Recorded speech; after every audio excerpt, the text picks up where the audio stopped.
एक बार क्या हुआ, नारद का मन हुआ कि चलो पृथ्वी लोक की परिक्रमा करके आते हैं। सुबह सुबह का समय था,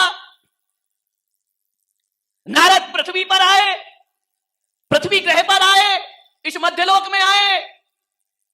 एक भिखारी उन्होंने देखा सुबह सुबह भीख मांग रहा है। भिखारी ने भी कहा कि यार चलो आज तो मेरी जिंदगी की कुछ इच्छाएं पूरी हो जाएं। सामने से देखा कि नारद जी चले आ रहे हैं। भिखारी ने कहा आज मेरी जिंदगी का कल्याण हो जाएगा, आज नारद मिल जाएंगे, मेरी जन्म जन्म की दरिद्रता दूर हो जाएगी। भिखारी गया, नारद ने कहा क्या रे भाई कहां घूम रहा है? बोले देखो मैं कहीं भी घूम रहा हूं, सुबह सुबह तुम मिले हो, मेरे मोहनी मत बिगाड़ना। बोले क्या मतलब? बोले जो भी है मेरे इस कटोरे में डाल दो तो मैं आज का जीवन अच्छे से काट सकूं, आज का दिन मेरा शांति से गुजर जाए, मेरे बच्चों का पेट भर जाए, मेरी पत्नी का पेट भर जाए। इस कटोरे में जो भी तुम्हारे पास हो डाल दो। नारद ने कहा यार तूने मांगा भी तो किससे मांगा? मेरे से मांगा। अब हम साधु संत सन्यासियों के पास क्या है देने के लिए? अरे बोले जो भी हो इस कटोरे में डाल दीजिए। नारद ने कहा कि मेरे पास तो कुछ नहीं है। अरे कुछ नहीं है, आदमी ऐसे ही हो गया है। एक सेठ बैठ के अखबार पढ़ रहा था लॉन में बैठकर, एक भिखारी पहुंच गया। भिखारी ने कहा कि सेठ जी जो तुम्हारे पास हो मेरे कटोरे में डाल दो। सेठ ने कहा क्या क्या समझ रखा है जो तुम्हारे पास हो, बोल क्या चाहिए? बोले 2 रोटी दे दो। सेठ ने कहा रोटी नहीं है, इतने सुबह सुबह आ गए, अभी कहां से रोटी मिल जाएगी तुझे? मेरे पास रोटी नहीं है। तो उसने कहा एक काम करो सेठ जी, एक गिलास ठंडा पानी डाल दो। बोले चल पानी भी नहीं है, अभी नल नहीं आया, पानी कहां से दे दूं? तो उसने कहा है आपको सोचना है। सेठ बड़ा कौन होता है?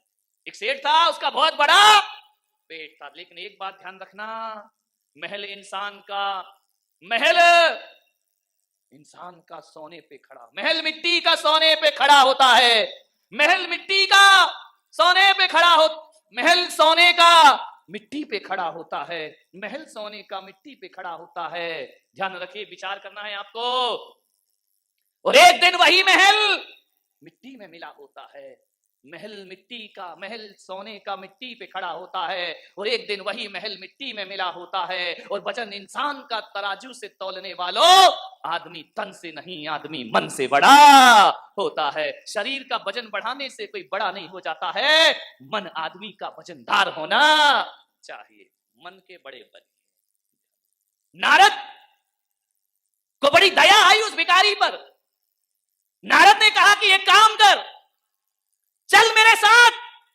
उसने कहा हे बाबा तुम्हारे साथ जाने का क्या मतलब है, मैं सन्यासी हो जाऊं? बोले नहीं सन्यासी नहीं होना, तूने ये कटोरा फैलाया है, चल मैं तेरा कटोरा आज भरवा देता हूं। अरे बोले तू कौन भरेगा मेरा कटोरा? बोले चल मेरे साथ स्वर्ग में चल, धनपति कुबेर से कहूंगा वो तेरा कटोरा भर देगा, इंद्र से कहूंगा वो तेरा कटोरा भर देगा। भिखारी ने कहा कि बाबा एक बात ध्यान रखना, कहां ले जा रहे हो? बोले स्वर्ग ले जा रहा हूं। उसने कहा नहीं जाना, स्वर्ग जाने के लिए स्वर्गीय होना बहुत जरूरी है, और मैं अभी स्वर्गीय होना। नारद ने कहा यार पहली बार दुनिया में घटना घटेगी, तुझे मरे बिना मैं स्वर्ग प्रदान कर रहा हूं, चल मेरे साथ। तुझे वहां रहना नहीं है, स्वर्ग में रहने के लिए स्वर्गीय होना पड़ता है। मैं तेरी इंद्र से मुलाकात कराता हूं, वो तेरी इस जन्म की दरिद्रता दूर।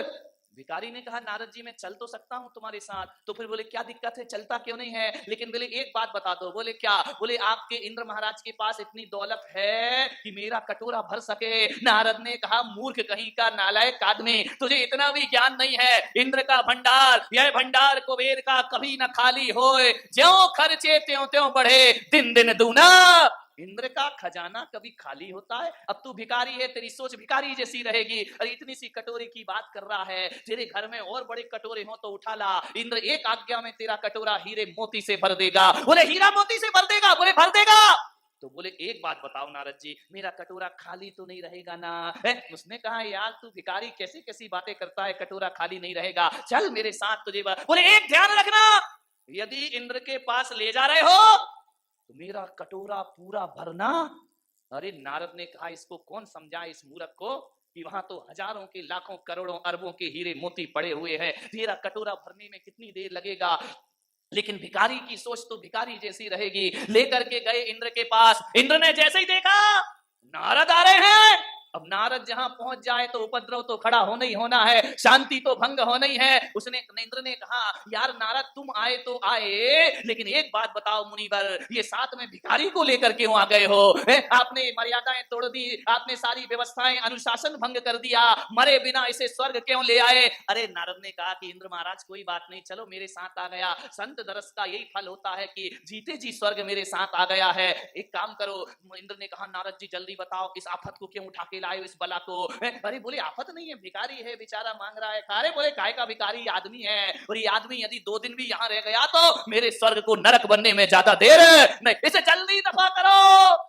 तो इंद्र से कहा नारद ने कि कुछ नहीं, आया है बेचारा, मेरे वचन खाली नहीं जाए, हीरे मोती से भर दो, इतना सा कटोरा लेके घूम रहा है, क्या बिगड़ता है तुम्हारा? इंद्र ने कहा कोई बात नहीं, इसे जो देना है वो दे दो, लेकिन ज्यादा देर इस आदमी को स्वर्ग में रखना खतरनाक है, इसे वापिस पृथ्वीलोक में भेज दिया जाए।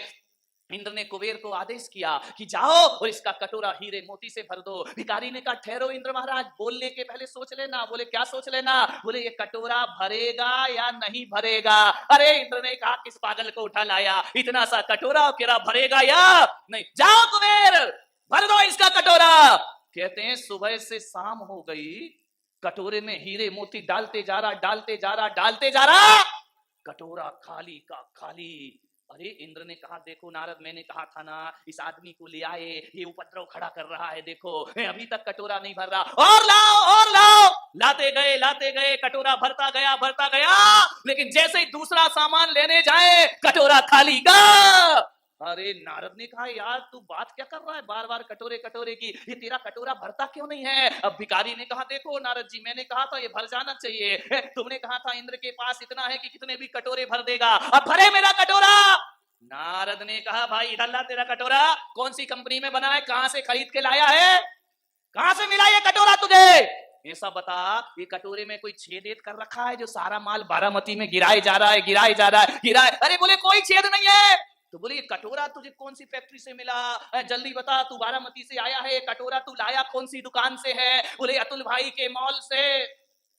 तो बोले यार ये फैक्ट्री में कर क्या दिया कि कटोरा भर ही नहीं रहा है? उसने कहा इधर ला कटोरा ला। जैसे ही कटोरा नारद ने देखा, नारद ने कहा मेरे बाप तू मुझे पहले ही बता देता तो मैं तुझे यहाँ लेके नहीं आता। बोले बता ये कटोरा कहाँ मिला तुझे? अरे बोले कहाँ मिला, सुबह सुबह जा रहा था भीख मांगने, एक शमशान से गुजरा तो ये आदमी की खोपड़ी पड़ी हुई थी, मैंने भीख मांगने का कटोरा बना लिया है। नारद ने कहा कि पागल, सारी दुनिया को भरना आसान है लेकिन आदमी की खोपड़ी को भरना बहुत ये नहीं भर सकती है। 3 लोक की संपदा भी डाल दो तो आदमी की खोपड़ी कभी भरने वाली नहीं। कुबेर के खजाने भी खाली हो जाएंगे, लेकिन है इंसान तेरी ये खोपड़ी भरने वाली, कितना भी डाल दो खोपड़ी जब देखो तो खाली की खाली रहा करती है। ध्यान रखना, विचार करिए, सब कुछ है तुम्हारे पास।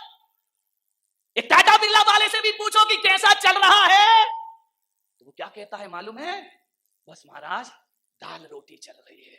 मैंने कहा बाहरी तेरी दाल रोटी ये पूरी नहीं होती है कभी जिंदगी में। अच्छे अच्छे सेठों से पूछोगे, अरे महाराज बस आपकी कृपा है, चल रहा है, दाल रोटी चल जाती है, पेट पल रहा है। एक करोड़पति भी यही कहता है, गरीब भी यही कहता है।